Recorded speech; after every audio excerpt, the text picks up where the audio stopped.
Hello and welcome back to ESPN Scrum Reset after about a month-long hiatus. It's Sam Bruce, thrilled to be back in action alongside Christy Doran. Mate, well, we've been away. There's been plenty happening in the game of rugby, of course, right around the world. We've got the Women's World Cup, which has been a hit across the ditch in New Zealand. Quarterfinals coming up this weekend with Australia and New Zealand, and of course the big guns, England and France, all through.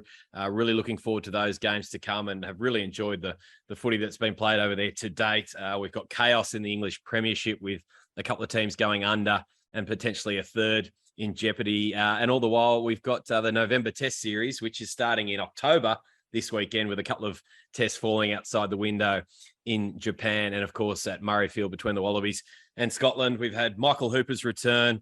We've got a bit of Super Rugby update from you, some movings, some plans coming to a head finally around the future of Super Rugby Pacific. We've got a little bit of drama around the eligibility laws that World Rugby updated at the start of the year, and of course we all saw this coming with Jack Dempsey and a couple of others out there switching allegiances. But mate, how are you? What's been happening? What's the news?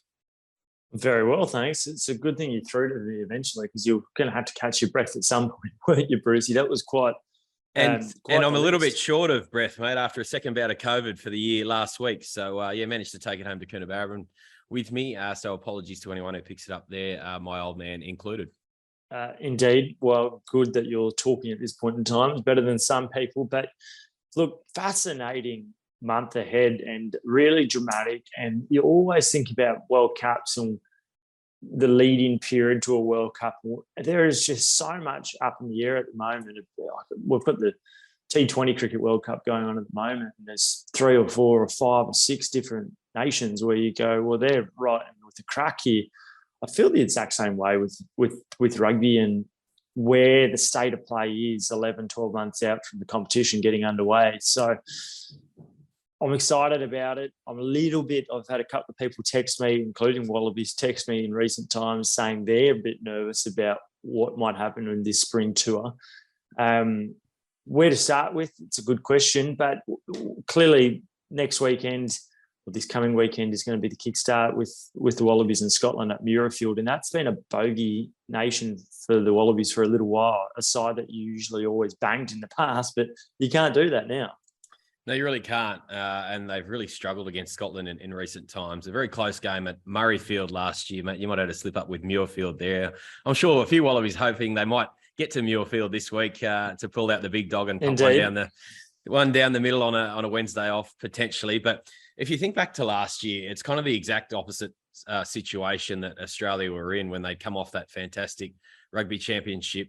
Well, certainly the back end with 4 straight wins, the stop off in Japan. And then, of course, the drama that was created by Quade Cooper, Sean McMahon and Samu Karevi withdrawing from the remainder of the tour there to do the best, to the right thing, by their Japanese clubs. Now, fast forward, there's clearly no Quade Cooper. There's clearly no Samu Karevi, and Sean McMahon hasn't featured at all. He's fit and healthy, but certainly hasn't been called upon by Dave Rennie in any regard this year. And also, we have a Wallabies team coming off 3 straight defeats. Some rumblings around Dave Rennie's, not so much his future. RA chairman Hamish McLennan, of course, endorsing him through to the World Cup. But I guess Dave's saying that he's probably going to make his own mind up before RA makes their mind up, potentially, in terms of an extension beyond the World Cup. So it's a really intriguing, I guess, entry into this 5-game spring tour, which, let's face it, is certainly the toughest for quite some time. With even Italy, if the Wallabies were to drop their next 2 heading to Florence, I think that test is being played. Can you imagine the pressure then? Huge amounts of pressure. Tell me before we get there, and we speak a bit about Dave Rennie also, exactly that. Will we get an extension? What does he need for an extension? What do you think a pass mark is? Because we heard Andy Marinos say the other day that I think 3 was a pass. I think 3, anything less than 3 is certainly really disappointing. Even if you think back to that winless tour last year, we're right in the game against Scotland. Probably should have beaten Wales, but for a couple of absolute howlers in that match. Refereeing wise, played some really good rugby, but just couldn't get across the line. So I think Scotland, it all starts this weekend, doesn't it, at Murrayfield? You beat Scotland this weekend, and suddenly there's a bit of a spring back in the step. If you don't, you're heading to Paris to face a French team that's, riding high on the back of Six Nations success and a really, wonderful group of players right across the board, huge amounts of depth that have been created by just the absolute success of the top 14 and even the second division over there in recent times as well. So I think 3's the pass mark. I think you've got to target, obviously, Scotland, Italy, and then the final game against Wales. The Irish have got a few injuries, and we know the situation with Johnny Sexton as well, bearing so much of the brunt of the responsibility of that team. So, yeah, I think 3's got to be the goal. If you were to get 4, well, that's a fantastic return. But, I don't know what you think. At this stage, 3, given what we've seen in recent times and certainly the lack of consistency in this Australian team is going to be a huge challenge just to get 3. Yeah, I agree. And 3 clearly, from a numerical point of view, that is a pass if you work it out at 60%. So we don't have to be a mathematical genius to. And neither of us are. No, certainly not. Thanks, Statside, Nathan McGuire from Fox Sports. Shout out, thank you very much. But it's really, if they were to slip up against a Scotland side, but they somehow managed to sneak a win against the French or the Irish, then there would be a little bit of leeway, I think. And even if there was 2 victories, if you could somehow beat one of the French or the Scottish, if you only get 3 and neither of them against Ireland or Scotland, I still think there'll be heavy pressure under Dave Rennie. I wouldn't think that he'll get a contract extension. If he does, and they manage to get 3 or 4 and one of those against Ireland and France, much more likely. But I think it was clearly there was a little bit of Dave Rennie, when we addressed the media about 8 days ago now, we're speaking Monday morning, the week leading into the test match, he was asked about, is he concerned about records and his winning percentage? And a follow-up question was, are you looking and are you seeking to get a contract extension, and what is your future looking like beyond the World Cup? And coaches are smart operators, generally speaking. They don't say things if they're not trying to have a pointed message. And it was pretty clear from what I could pick up that Dave was trying to force the issue. And we know that during the England series, off the back of the first test, there was a bit of a feel and a talk from coaches included there in RA that Dave Rennie should be locked up sooner rather than later. Clearly, they go on to lose that series, and it's quite a dramatic rugby championship. But Dave Rennie would have had conversations. There were definitely conversations held at Rugby Australia about extending his contract. It's now left him in a slightly awkward position. Are there other candidates out there? I'm sure there is a list, and Eddie Jones would certainly be one. Clearly, he's off contract at the end of next year's World Cup. But I think they'll be looking for an Australian candidate, I think, and certainly that push and that will become closer and more evident and obvious if this tour isn't successful. We probably don't need to go too deep into the makeup of the squad, which, as you mentioned, was announced about 8 or 9 days ago now. But clearly more injury drama last week, just a few hours before they were about to jump on the plane, if you can believe it. Matt Phillip, I believe, came down from a line-out and did his ACL, which I think has taken the Wallabies injury run this year into the 30s. The number of separate incidents they've had, which is quite incredible. Even if you think you could put it down to bad luck there at the start of the year against England, and then you get the knock-on effects of Karevi with the Commonwealth Games. Squad and Quaid doing an Achilles in what was, a classic Achilles moment with no one around. Well, clearly someone around him, but no one touching him or ready to tackle him there in Argentina. It's just hard to fathom that one team could be so unlucky with injuries in the one season. But I mean, if anything, surely history can't repeat itself next year in a World Cup year. So maybe they'll get the rub of the green in 2023. But Sam, two things on that. One, there's some aging players in the squad, players that have come back, some from overseas, where strength and conditioning programs are different. But there's also a lot of young players who are maybe in their first, second, or third year in Super Rugby. if you look at the makeup, there's not that many players between the ages of 27 and 30. They're really on the other side of 30, or they're in their early to mid-20s. And that separation of knowing where your body is and everything else like that, experience, knowing how to manage it, that is something that I wonder whether or not they've not quite got right, because they get flogged going into these international weeks, and particularly when there's, and whether or not this is a coincidence or not, but you look at the Wallabies and how their results have been.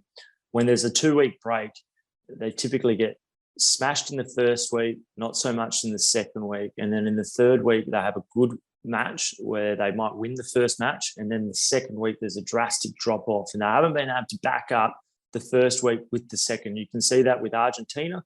England, you can see that with England. You can see that with South Africa. And you can see that with New Zealand. So stringing matches together from a physical perspective and a mental perspective is just as much as the on-field rugby smarts, I think. Let's look at some positional options then this week. Clearly, Bernard Foley and Noah Lolosio both fit there at number 10. We know Ben Donaldson was also won the battle of the Australia A. Playmakers there with he and Tane Edmed. You would expect that Donaldson might see some time off the bench at some point during the tour, potentially when Bernard Foley is back in Japan for, I think, that final test against Wales. But if you're selecting a team this week, did Bernard Foley do enough in 2 tests to, I guess, put the Noah Lolosio plan wherever that is at this stage, ahead of the World Cup? And there's mixed messages certainly right across his career at test level so far. And I think from as much as the coaches, as we've discussed at length already as well. But do you expect Bernard Foley to wear the 10 jersey this weekend? And what else around, I guess, the makeup of this squad? Tom Banks coming straight back in at fullback. Do we see Jock Campbell get a run at some point? We know Will Skelton's not available this weekend, but surely given the crisis at lock, injury-wise, that he's going to play a big role in those middle 3 tests this time around, you would hope. Yeah, I suspect Bernard Foley would definitely start in the 10 jersey. From what my understanding was, about 5 days before the actual squad was announced, there was some serious whispers that something was going on with Noah Lolosio. In the end, the decision was made for him to go, but it was very, very close for him not to be going. I think I put it in the story earlier in the week off the back of some of that mail that Wallaby selectors are still considering whether or not Noah's going to go on the tour, and that's what I'm led to believe is true. I can't see him playing a match for some time, and maybe only the Italy test or the Wales test. I think if Foley wasn't there and he was to pick up an injury, then I think you would see Noah come in. And that's why I think the Wallaby selectors in the end opted for him to go, but also because the Brumbies are having a bit of their break in the next coming weeks. And what would he do? He'd just be, sitting around playing with his thumbs if he wasn't on that tour. But with Reece Hodge being there, it's both a blessing and a curse, I think, because it means that you don't get more development in a backup 10. I think Reece Hodge they'll consider as their backup 10 on the bench, which means that really there's only one out now, 10 there. Noah will likely get a starter, I imagine, against Wales. Should he be there? Should be fit? Should his form warrant it?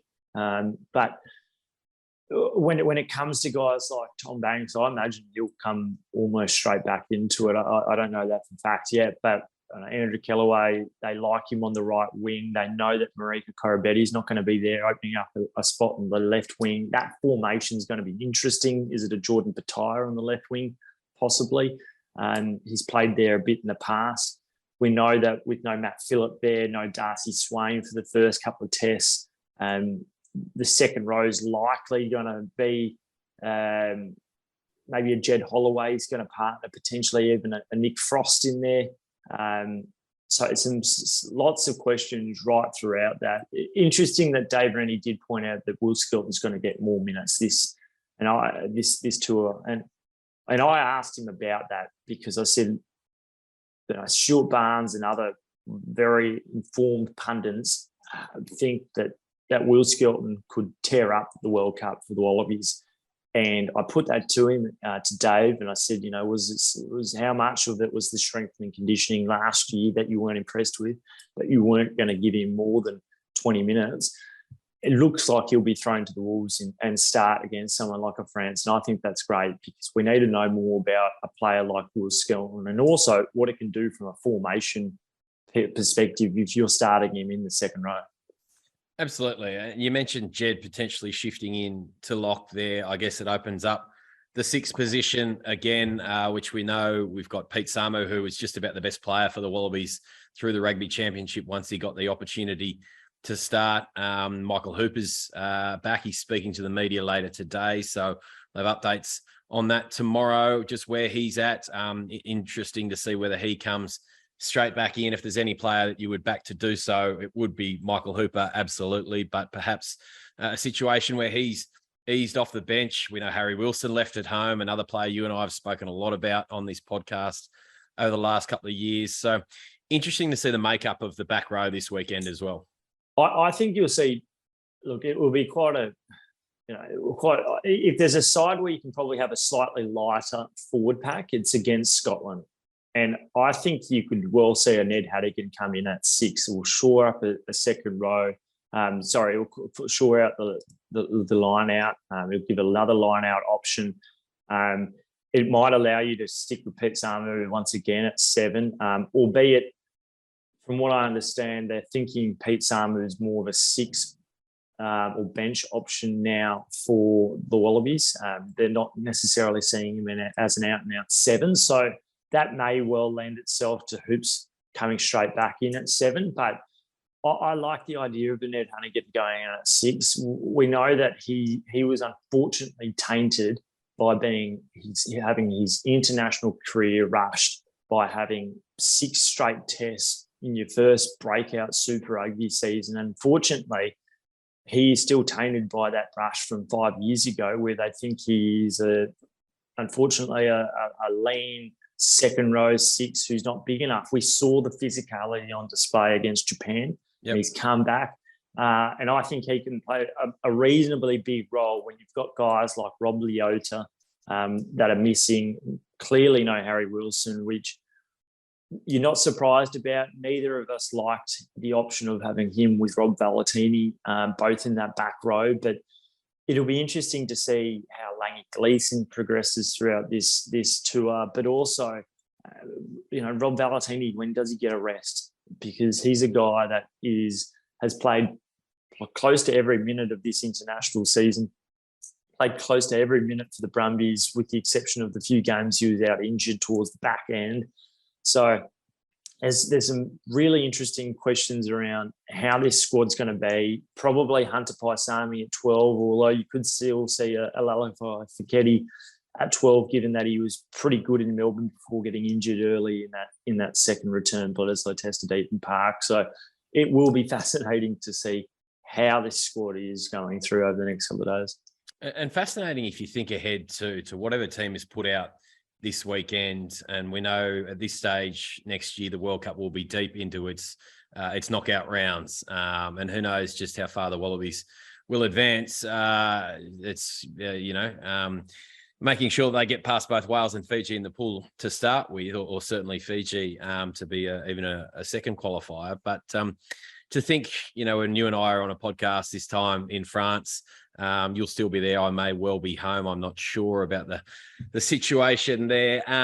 But exactly what team we'll be seeing for that potential knockout round, juxtaposed against the one we've got this weekend. As we mentioned, there's a heap of players still out with injury. Fascinating to just think ahead and to align the two 23 side by side this time next year. Yeah, and that's the great question, because you think about a few of the people that aren't there. You've got Quade Cooper, who they're still banking on, which we have no idea whether or not he'll be back. Ditto Samu Karevi, but the two of those instantly put in at 10 and 12. And when you've got two guys which are making up the core of the axis of the back line, and you're not there for a huge chunk of that 4-year period, but also the year leading up to it, that is a massive blow for the Wallabies. They've got to work out, and this is why this tour is so important, they've got to work out if they're not the number one options, who the heck are the number 2 options? Because if you don't know that, then you've got no idea. You enter it with the same minefield that what happened in 2019. But it's not only those guys. You think about, the Rory Arnolds that aren't here for the time being, the Rob Leotas, the Matt Phillips. Do they come into the picture at any point? I think Matt Phillips really up against it now, unfortunately. But there are a number of players where you go, they well could come into consideration over the next 10 months. The Kirtley Beals of the world, I wouldn't be writing him off at all.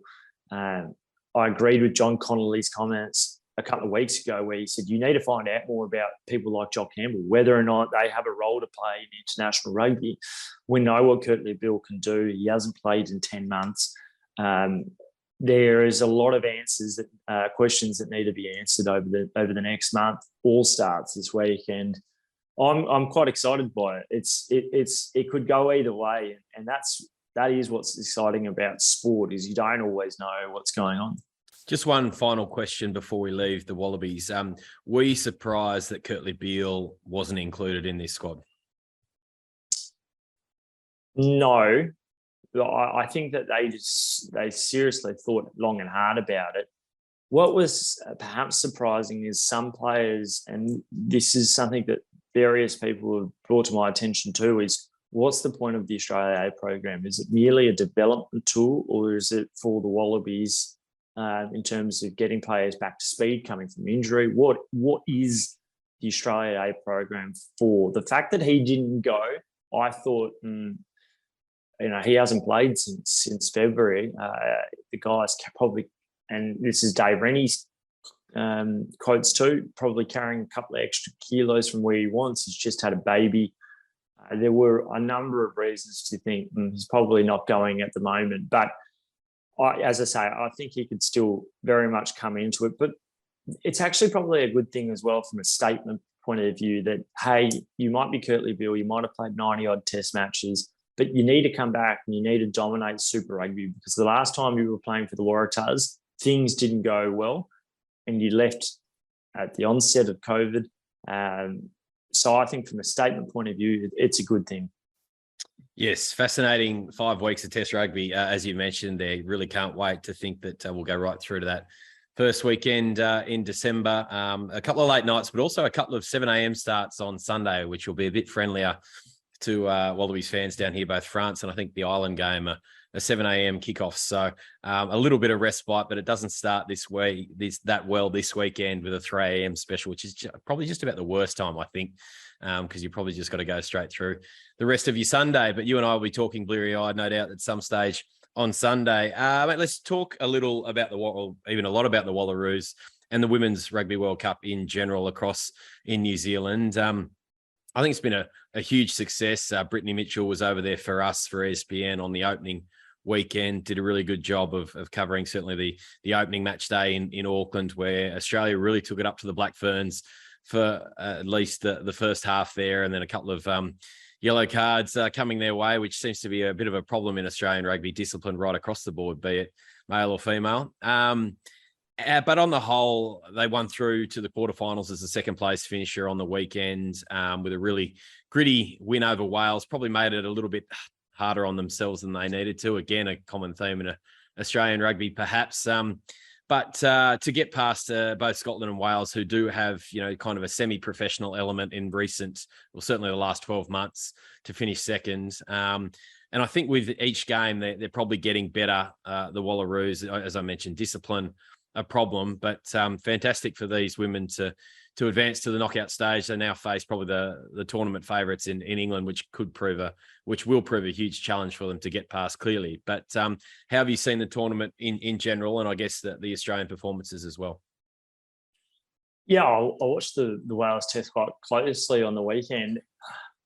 There's a lot that they're doing well, and then they're just not able to execute the final few touches, manipulate the defence to score. They had so much possession on the weekend, and unfortunately, sometimes the decision making, sometimes they're just not strong enough on the ball to make sure you get a quicker recycle. But the fact is that they were gritty enough to come away with the victory. I must say as well that when when you're lining up for a penalty with a couple of minutes to go, but where you've dominated territory, I thought, is that the best option to go to the three or was it to kick the corner? Had the same thought, yep. And we saw moments later Scotland take the kick restart, and it was quite a athletic feat. That one was the Welsh player flying through the air to take it on the 10-metre line. It's England are clearly the biggest favourites you could possibly imagine going into this quarterfinal. But what we saw against New Zealand was that a side that in knockout footy or in big rugby matches, when the expectation is a side to win, to dominate, they were very slow out of the blocks, the Kiwis, on that occasion. In Australia, what was a 17-0 lead? It could have been more. Funny things can happen. Stage fright can occur, and if you slow out of the blocks, then anything can happen. Australia is going to need something like that against an English side to be slightly off, and Australia to rattle them early, and hopefully, if they can do that, absorb some of the pressure. And you never know, but I can't quite foresee that, because we know that the English, with their strength of the competition, the domestic competition that they play and they're used to these situations so more regularly than Australia's women's side is. So that's the big question, and we'll probably see that in the opening 10 minutes of the match. How are you seeing it? I've really enjoyed it, and I've seen it compared to, I guess, rugby from perhaps a bit of a bygone era where, some of the execution and decision making isn't perhaps, what we're used to, but really kind of gripping matches, a lot of quality individual play. You mentioned the kickoff take from the Scottish winger there on the weekend. Bien Tarita did the exact same thing for the Wallaroos, and hasn't she been a find for this team, this tournament? Grace Hamilton, 28 carries in a match. Like, that is just phenomenal to have that engine time and time again. The Wallaroos off the top of the line out, shifted in the midfield, and there was Grace to bang it up. So more often than not, she was at least half busting the first tackle. So what a performance from her. And I guess a big shout out to the fact that he's a player who could have gone and kicked stones about losing the captaincy, and we're not entirely sure how that all played out. But she was even then, I think, was benched for that opening test against the Black Ferns, was it, as well? She's come back in and proven what a world-class, she's genuinely a world-class rugby player, Grace Hamilton, and just an almighty shift there in Whangarei on the weekend. So, but yeah, I've really enjoyed it. I found myself watching the Canada and USA game yesterday. Canada, I think, beating the US for a sixth straight time, which is a record for them.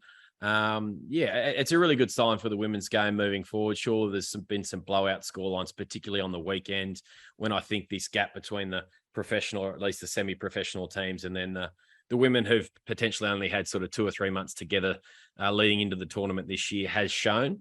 But on the whole, the TMO is killing me again. It's absolutely killing me again. That's one thing I will say. And getting to see the vision of the two guys sitting there doing it in the box, I just love that. Isn't that a great bit of technology advancement for television broadcasters? But perhaps something we've probably got to get used to for France next year as well. Hopefully not, but you're right. But there is an element of, or at least you can see the person operating and understanding how they're getting to that conclusion. But the less we see from the TMO, what Nigel Owen spoke about, 4 or 5 weeks ago following Bledisloe won, the better. I think World Rugby really needs to work out what they want TMO injections for and what's the overall impact. And I'm all for foul play, but I think the rest of it, I think you're going to have to let go as much as possible. Rugby played in the grey. It's not black and white. But I think it's really interesting watching this World Cup played in Australian hour friendly hours from an Australian perspective, because it's only 7 years until a Rugby World Cup is going to be played on Australian shores for the women. What lessons are learnt from that's going to be crucial. I think it's good from just even reminding the administration's perspective about what's the gulf, what's the difference between Australia and the rest. What has England done so well? How quickly were they able to do that? But a lot of these questions from both the women's game as well as grassroots is going to be answered over the next 6, 12, 18 months, because we know that private equity is getting closer. From my understanding, they're looking like something early next year, something about a March, and it might be actually, in fact, more than the 10 to 12.5% that was initially thought of. So very interesting how they initially use the money. And I think, there might be some of the Super Rugby clubs and franchises might be helped out to begin with just a little bit, but then it's certainly going to be addressing both grassroots from a women's and a men's perspective. So I think that's vital, and it's vital 7 years out to get some of these structures in place leading into both the World Cups. Absolutely. But yes, if you haven't been checking out the women's tournament on Stan Sport and certainly the Wallaroos on 9Gem, check it out because it's very enjoyable watching. Mate, before we leave the international game as a whole, I guess, just a word on, Jack Dempsey's switch of allegiance. Had been rumoured for some time. We know he moved across to Glasgow after the 2019 World Cup, has sat out the 3 years clearly, as other players around the world have, and we've seen Israel Folau and Charles Piutau head for Tonga, and any number of other players join Pacific Island nations. I think we all saw this coming. It probably still doesn't sit all that well, but once you open the gate and you create the avenue for players to be able to pursue this, I guess, what else do you expect? What else do you expect? One question I'll ask you, is there a difference between a Charles Piutau, an Israel Folau, and even an Adam Coleman potentially joining a Pacific Island nation, and Jack Dempsey? Well, yes and no. I mean, clearly those players are, I think, are going to, you'd think, strengthen Tonga. If we're talking about Charles and Izzy, although we probably haven't seen that yet, but more time together before the World Cup next year, you would think that improvement might come. Jack, when you look at it on the surface of things, he was a guy who was a proud Wallaby. Only played, I think, about 15 tests, but that's still, quite a few more than a lot of other players who wear the gold jersey. Clearly, I guess you can't, disseminate, really, can you? In my mind, does Scotland really need him? I probably don't know enough about the Scottish back row stocks to talk with any great qualification on that. It will be interesting to see if he lines up this weekend. Clearly, I think you're probably going to see more of it in the future. Like, this is only the tipping, sorry, not even the tipping point, the starting point, really, of players to come. We saw Tawira Kerr-Barlow mentioned in Wallabies discussions. Now, can you imagine that, a Wallaby or an All Black going either way, as was, I think it was more Tawira being on the front foot saying, if you were to be rocked by injury there at number 9, I'd be available. And clearly the Wallabies number 9 stocks are probably healthier than just about any other position.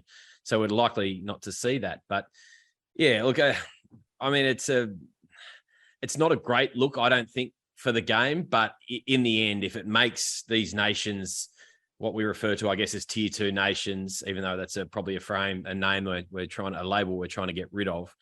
If it bolsters these teams, and certainly on the flip side, if you think about a player like Peter Gus Sowakula, who's played one All Blacks test off the bench, has been left out of this squad, and now, instead of having his test career ruined forever, sure, he's got to wait 3 years, but hopefully at some point we see big PGS,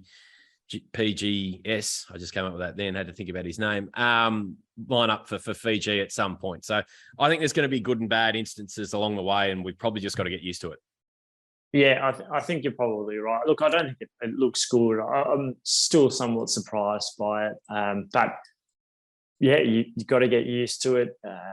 When you open up something like this is the ramifications. Rules will be exploited where they can, and we see that at every second ruck. So why should we see it off the field as well? The field as well. So no, good luck to him, and I think it'll be add to a spicy occasion. I imagine he'll be called one or two things from a number of Waratahs and Australian players. But Jack Dempsey's a good player who didn't quite have consistency enough at test level to demand a spot, and he probably wouldn't find himself over there if he did have that. But good player who had a great match against the All Blacks. I think it was in 2017 in Brisbane. So and we saw him have little good cameos off the bench at times too. So should be a great game. No Finn Russell, which is a big one. How that impacts, we don't have Stuart Hogg having the captaincy for Scotland. So much to assess, analyse, see the progression of these nations go through. It's probably the most fascinating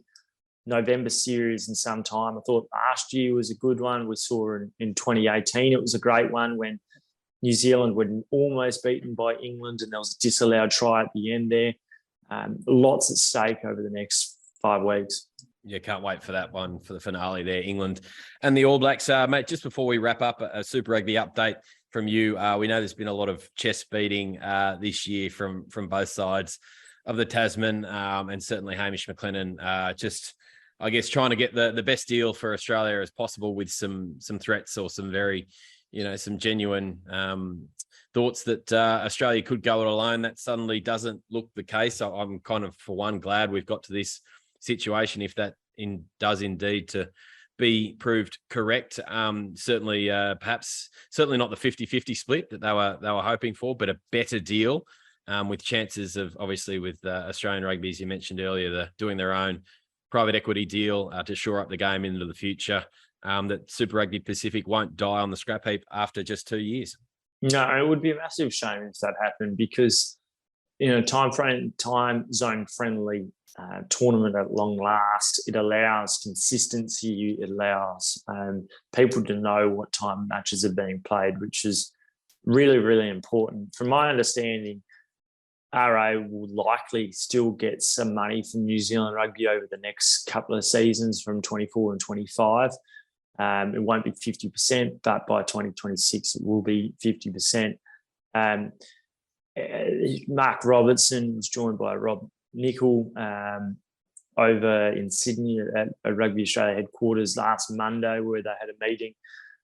Believe it was a very successful one, very close to being signed. Wasn't quite signed, but that's only a good thing because there's Super Rugby franchises on either side of the ditch that can't have, if you're striking up a sponsorship deal. And I know in one instance, one Super Rugby franchise, which has got a sponsorship with Tab chose to only have a 1-year deal extension rather than a 2-year because they weren't quite sure what was going on beyond 2024. So those sorts of things are very important when it comes to the sustainability, the viability of the Super Rugby franchises, particularly after what we've seen over the last few weeks up in the English Premiership with Worcester Wolves, and then following that, Wasps going under. So very, very important that private equity comes over the top of this and also helps. But for the time being, good to see a couple of grown men getting to the table and working it out, and hopefully a successful Super Rugby competition going forward, because it wasn't that long ago it was the best competition in the world. It certainly isn't now, but it has the potential to get back there, I think. And first, a properly non-affected COVID season ahead. We remember the dramas of this year with postponed matches at the start, making it really tough on Moana Pacifica. The Waratahs have got their new stadium. They finally got, speaking of sponsors, they finally got a jersey sponsor announced last week, which is a big step.